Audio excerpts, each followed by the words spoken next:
ध्ययेत् शारदचन्द्रसुन्दरमुखम्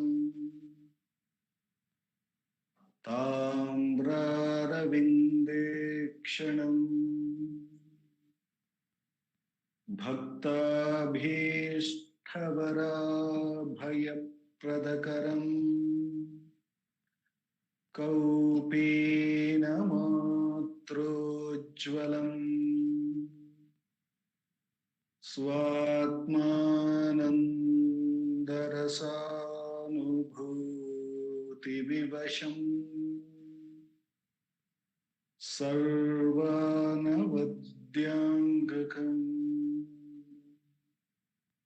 श्रीमन्तं श्रीरमणीश्वरम् गुरुवरम् योगासनाध्यासितम् ध्यायेत् श्रीरमणीश्वरम्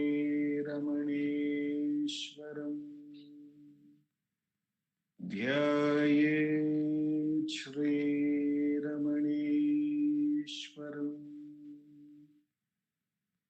ध्यायेत् श्रीरमणीश्वरम्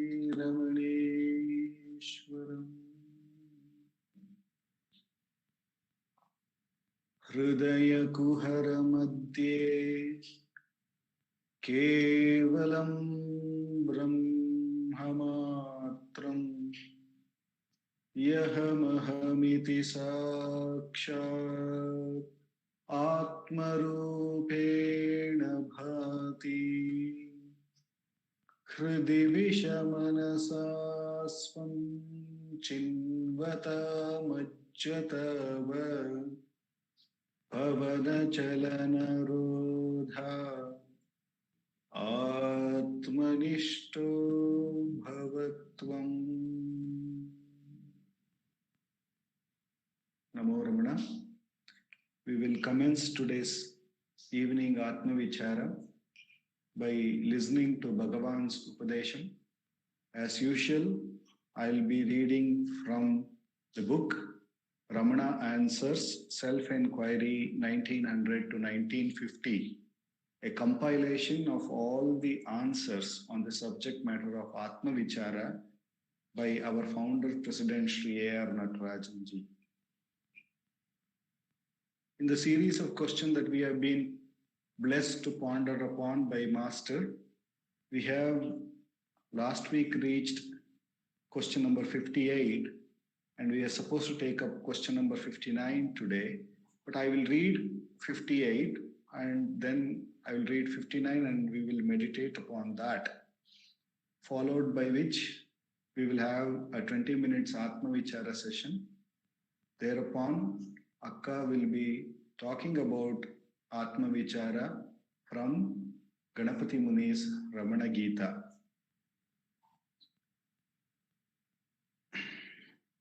Question number 58.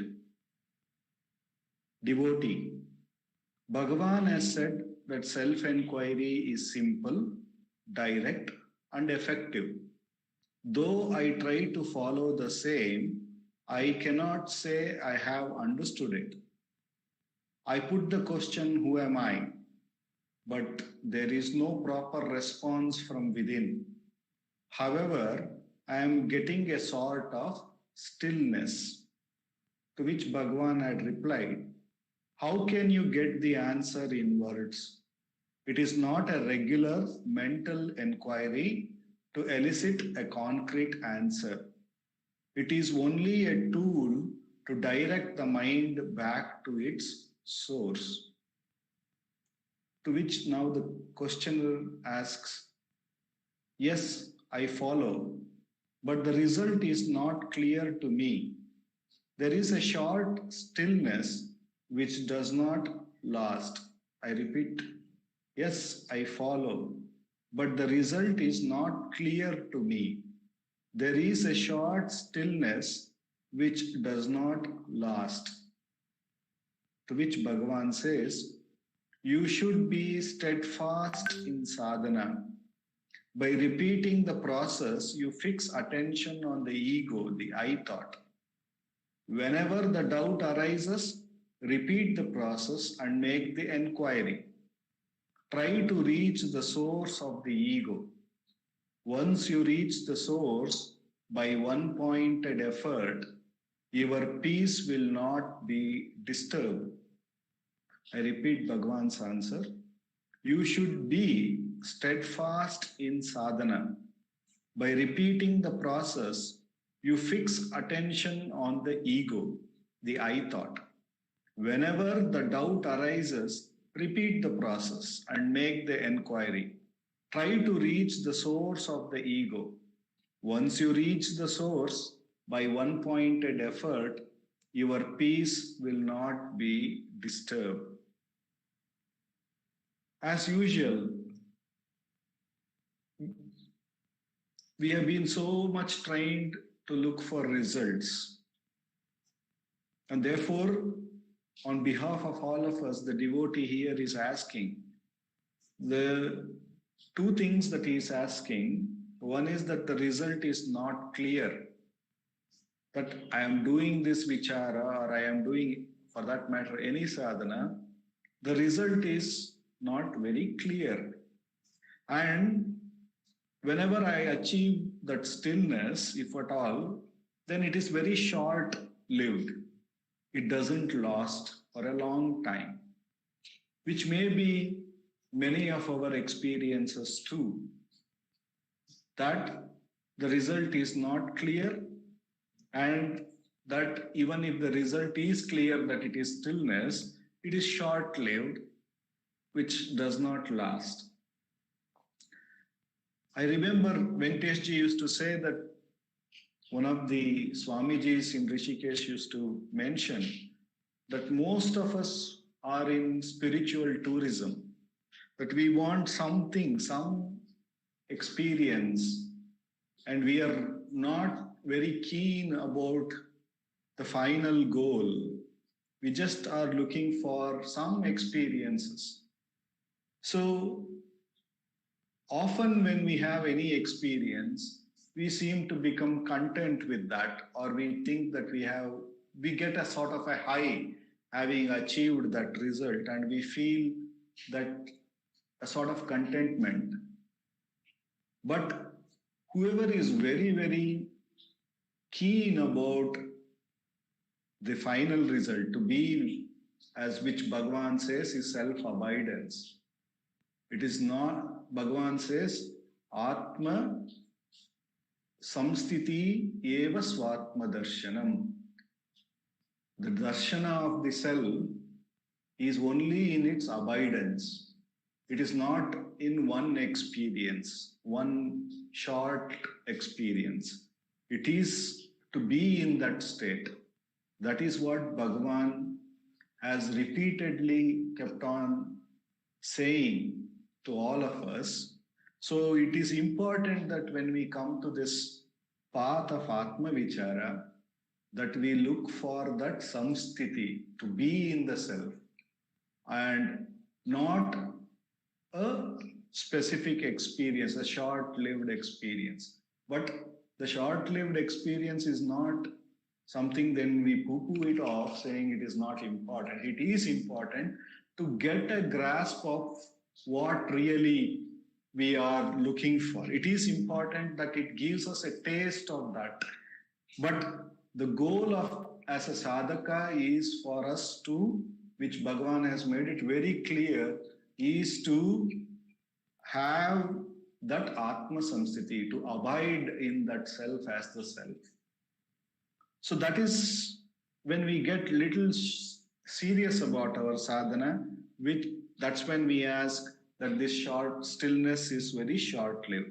To which Bhagavan is very clearly saying, you should be steadfast in the sadhana. And we have been looking at practice and more practice. Bhagavan has been saying it. It is only by practice that those vasanas which take us away from this natural sahaja self-abidance, which is our nature. If we are the self, we are abiding as the self. wherever, but however, we don't experience that way. It is because of this vasanas which make us think otherwise, which make us look otherwise, which make us believe otherwise. Therefore, these vasanas have to be completely eradicated. And those vasanas don't get simply eradicated by any other intellectual understanding, because that again could become a vasana for us. That could, again could become a concept for us. Therefore, a steadfastness in the sadhana, that the sadhana the Guru has given to us to take that dive, that dip back into the self which is here and now free of all vasanas, which is here and now already self abiding because it is the self itself. By steadfast sadhana only we can we can make it ours. Basically what happens, we as and more and more we do the steadfast of the sadhana, more and more we do the sadhana, that we start to let go everything, because we see that everything else is only going to make us move in move away from the self. And therefore we understand that tyagena ekena amrutatva manashu, we start to understand that. And therefore Bhagavan asks us to keep doing it, keep doing that sadhana by repeating the process. He says that we should fix on the I thought and then make the inquiry on the source of the I, source of the ego. What is this that I call as I? By repeatedly doing it, we transcend all the vasanas and abide in the self. And by Bhagavan says, Maya, which cannot be easily transcended by any other effort, can be easily done only in Atmanishta. It can be easily done in the self-abidance. This is Bhagavan. Bhagavan gives this clue that the Maya cannot be simply transcended by any amount of understanding. It, because we are using the understanding, it's also part of that Maya. So we will not know that initially.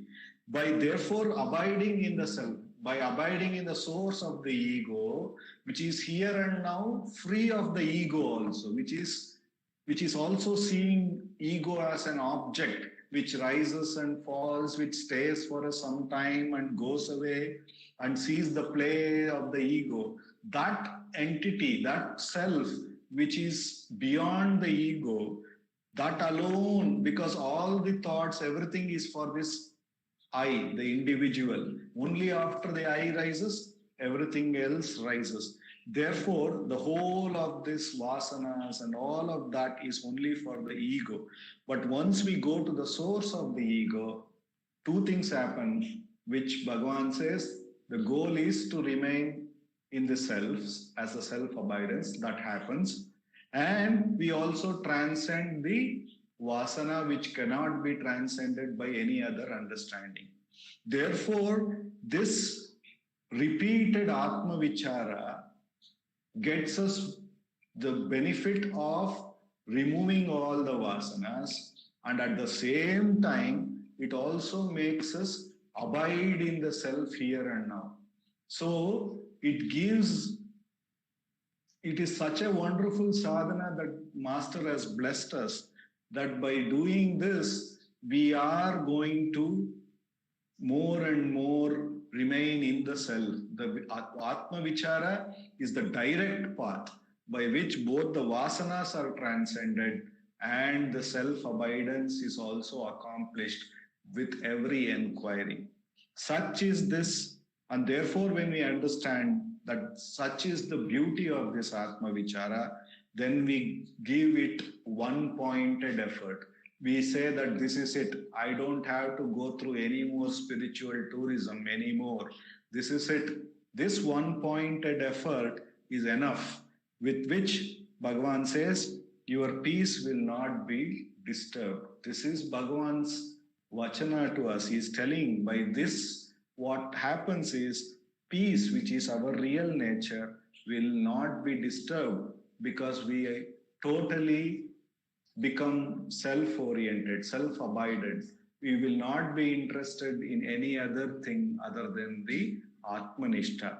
Such is this beautiful path of Atma Vichara that Bhagavan has blessed us with the immense grace of that Master, with which alone we could have come to this path, with which alone we could grasp his teaching.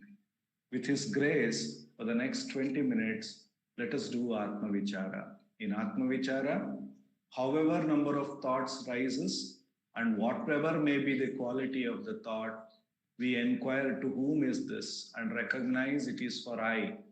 It is for the first person, first division that has happened. And thereupon we inquire who am I.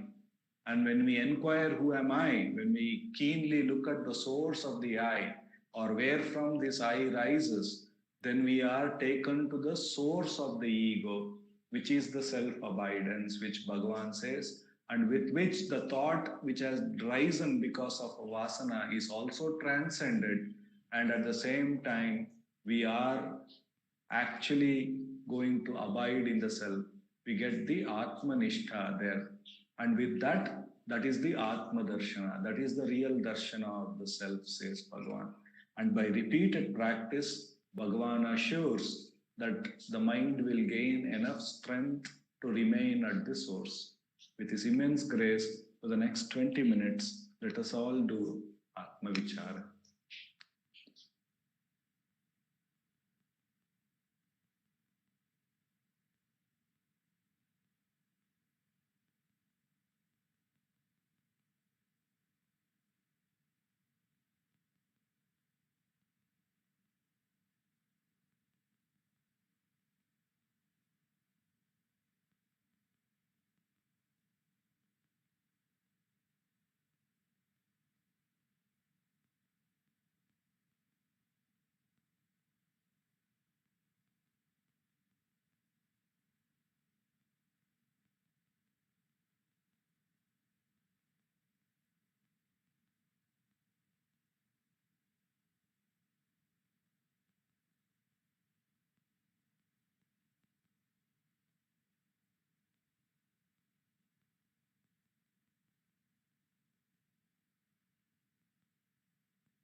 One second.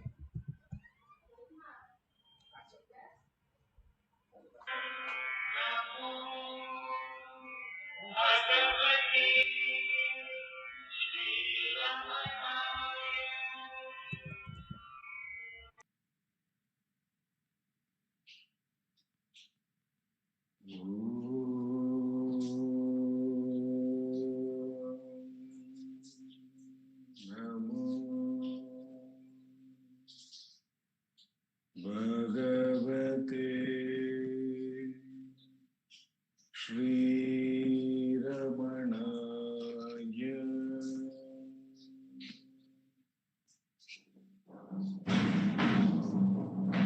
Namo Ramana. Over to Sarada.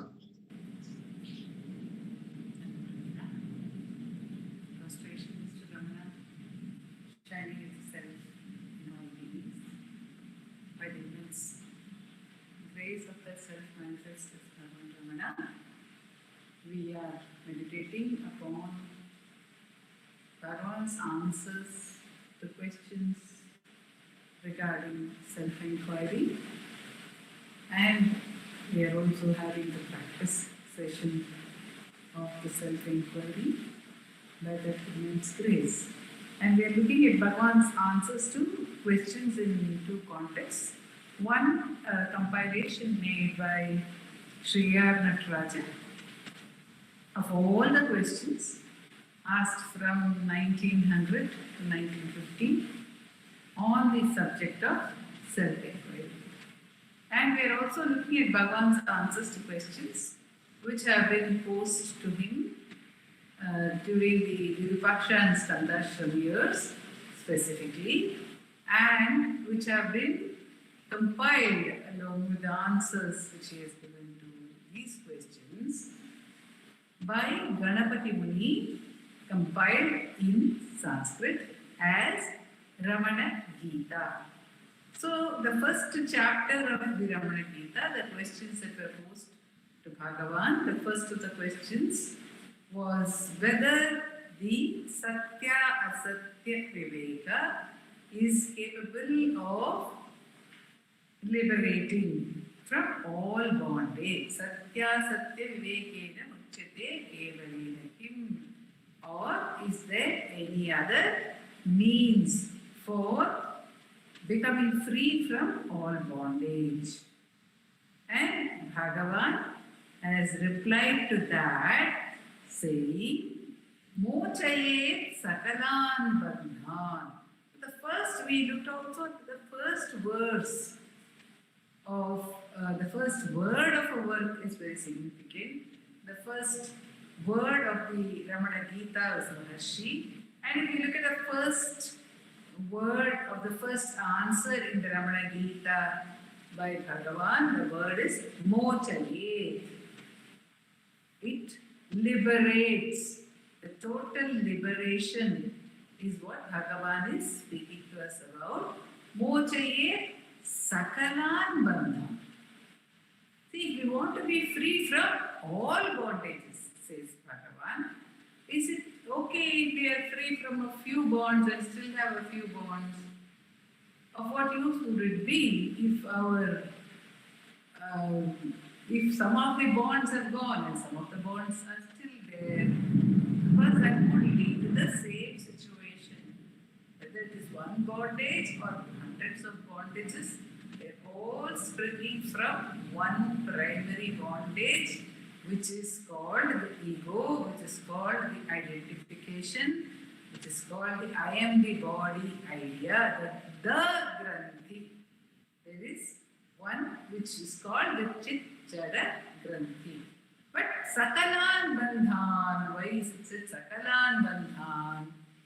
Because sometimes we may feel that we are free, but unless we are totally free from the attachment to the ego or the karma of the ego itself, the bondage may continue to exist in some subtle form for the time. So, Bhagavan is saying, Mojayet Sakalan Bandhan. Brahman. But the guarantee is that if you want all your bonds to melt away or release from all bondage, what is the answer? Bhagavan says, Atmanishtaiva Kevalam. By steadily abiding in the self alone, can all bondage be destroyed. Then what about the Satya Satya Viveka? Satya Satya Vivekam tu Rahul Vairagya Sadhanam. That is what is the position which Bhagavan is giving here to Satya Satya Viveka. He has given similarly the position to Soham Vichara in Ulladunapada. He says Sahayakari. It's a question. He says it is helpful. Paramarganasya. It is helpful. So Satya Satya Viveka, what does it do? It gives us Vairagya. Rahul Vairagya Sadhana. It helps to get Vairagya. And why is Vairagya necessary? Because if we are attached in some way or the other to the objects, then our love for the self will not be so powerful as to turn our attention within. So turn our attention forcefully within and make it stay there, abide there. Because Bhagavan says Atma Nishtha is what is required. One must be steadily abiding in the self. Therefore, if one is having some attachments, if one thinks that any aspect of the manifestation is real and thereby one is attached to it, then it is difficult to get back to the self. Whereas, if one recognizes that everything that is manifest is unreal, asatya because it is anitya, and asatya also because it is dependent, it is not niralamba, it is not nirashraya, it is not free, it is already bound. It is already bound. When there is an attachment to any object, there is a bondage over there. And therefore, one has to tell oneself, no, this is not the truth. It is only relative. It is dependent on some other reality. And what is this dependent reality? We know that the body is dependent on the mind for its existence, in the sense that unless we are aware of the existence of the body is as good as non-existent. In deep sleep, there is no body for us. So it is dependent on the waking knowledge. And the physical body is also dependent only on the waking state. It is not existing at all in the dream state. The dream body is also dependent on the dream awareness. If one is aware of a dream, then one is aware of one's dream body. If one is aware that one is awake, then one is aware of the waking body. So the body depends on the mind for its existence. It is not there when thought of it is not there. And what of the mind? Is it its own independent? Is it an independent entity, the mind? What is the mind? Bhagavan says the mind is only a series of thoughts. And which of these thoughts is independent? The thoughts are all dependent on the thinker, on the one who thinks. And it is because of our attention to an object that it manifests as a thought in our mind. If we do not pay attention to an object, it ceases to exist for that particular point of time in our mind as a thought. So only if we pay attention to something will it be a thought for us. The thoughts are all therefore dependent on the thinker. And is the thinker an independent entity? When we question thus, we realize that the thinker is also not. Who is a thinker? When one has thoughts, one may say, I am a thinker because I have thoughts. But if there are no thoughts, then can I be a thinker? I cannot be a thinker at that point of time. So my existence as a thinker is dependent on the presence of thoughts.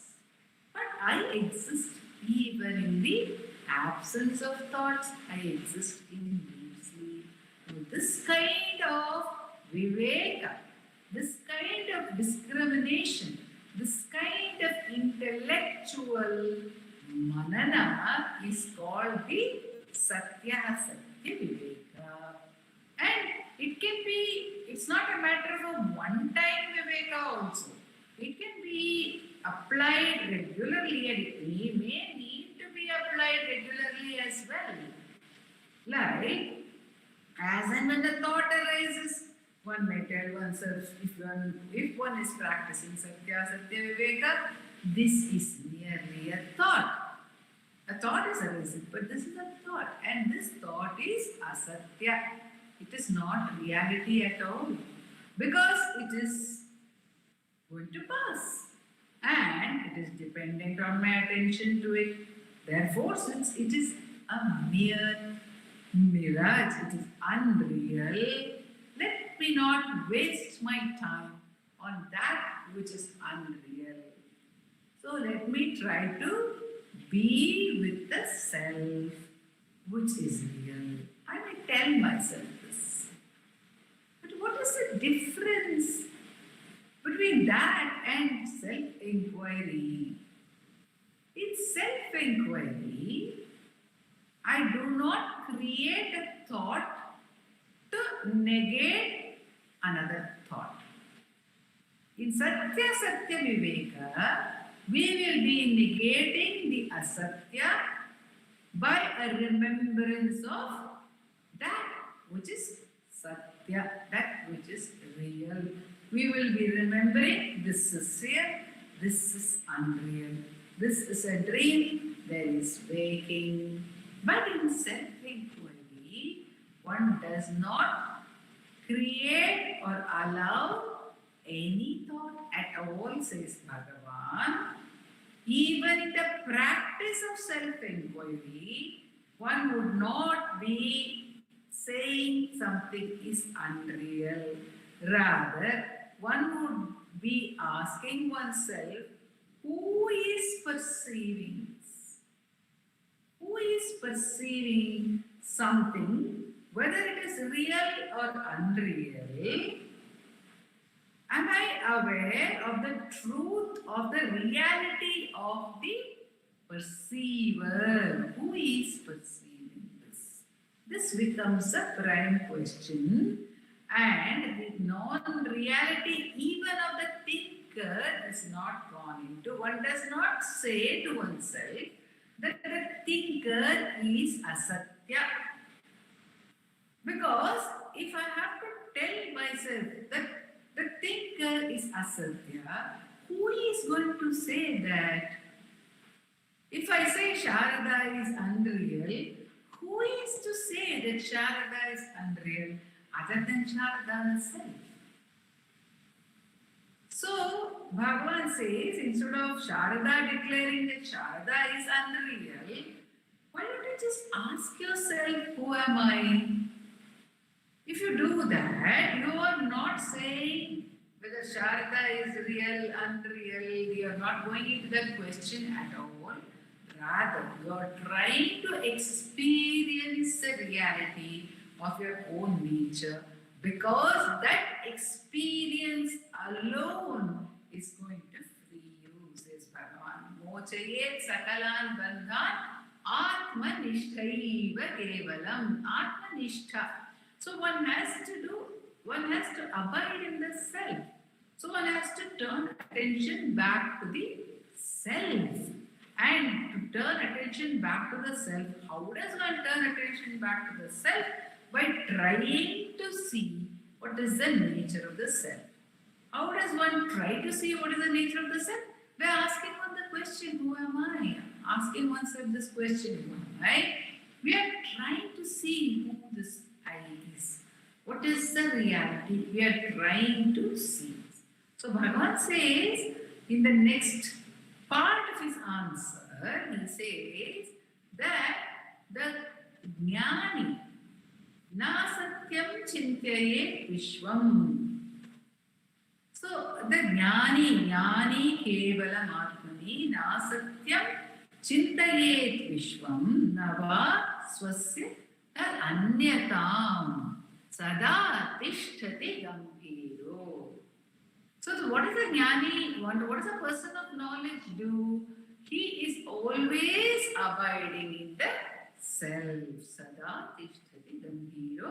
Jnani kevalam atmani. The self alone. Apart from which there is nothing else. Kevalam atma. In that self which alone is, in which also Ekana Vadi Niduri, Bhagavan says in Padikam to Arunachala, live forever alone, O Arunachala, as Eka, as you alone. So here, Kevalam Atmani, the Jnani is ever abiding in that self, and Na Asatyam Chintayet Vishwam. He does not think of the world as unreal.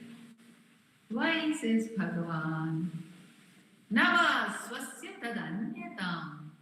Swasya anyatam. He does not see it as apart from the self. There are no two, there is no duality at all to say that something is unreal and something is real. Only when we are viewing something from the perspective of duality, we can say something is real and something is unreal.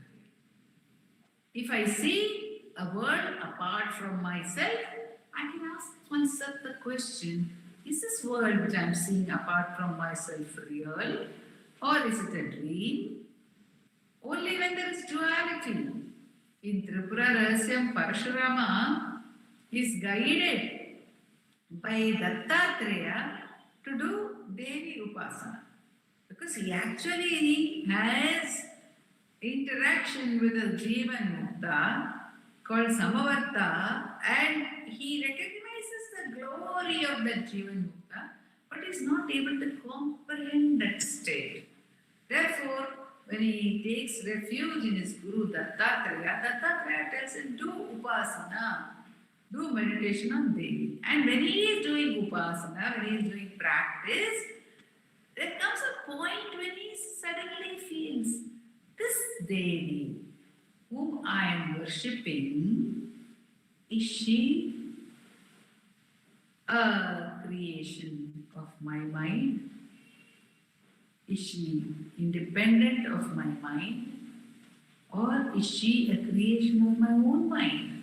This inquiry comes to him, and then he goes back to Dattatreya, who guides him then in the path of self-inquiry through the story of Chikidwaja, Hemachuda and Hemalekha.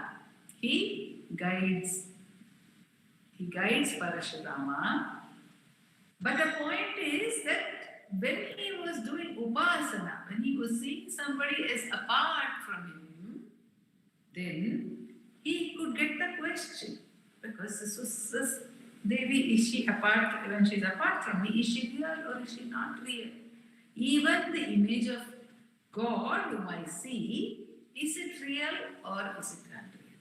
Then how do we ask about ourselves whether it is real or unreal?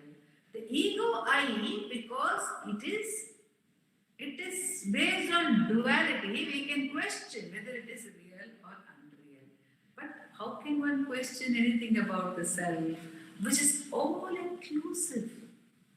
So Bhagavan says that na asatyam chintayet vishwam. He cannot think of the world as unreal because he does not see it as apart from himself. Navasvasya tad anyatam. It is not apart. There is nothing apart from the self.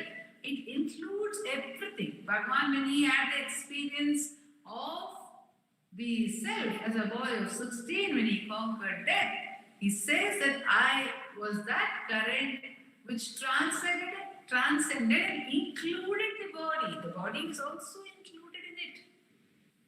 It was transcendent. It is transcendent. So, if there is no thought of the unreality of the world, if we are to say the world is unreal, that means we are saying it only from the perspective of the ego, and therefore Bhagavan says any thought of the world, even a thought that negates the reality of the world, is still a thought. It is still rooted in duality, and one must transcend that. One must transcend even such discrimination and abide as a self in which there are no divisions.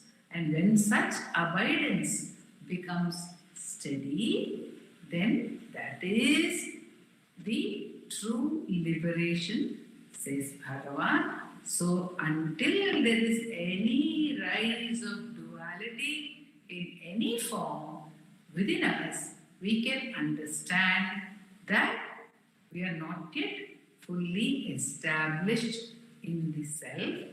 Therefore, we are all the time saying something is good, something is bad, something is real, something is unreal. It may help us to hold on to one thing to make Ekachintana, but ultimately that too has to get dissolved in the self. Om Namo Bhagavate Sri Ramana.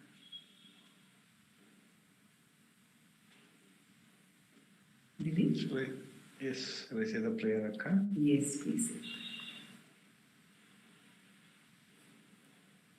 Apara Satchit Sukhavariraše Yasyormimatram Bhuvanam Samastam Guhahitam Tam Ramanam Gabhiram Chintavihinam Hridi Chintayami Chintavihinam Hridi Chintayami. Namo Ramana. Thank you, Akka. Thank you. Thanks to all. Namo Ramana. Thank you, Dileep. Namo Ramana. Namo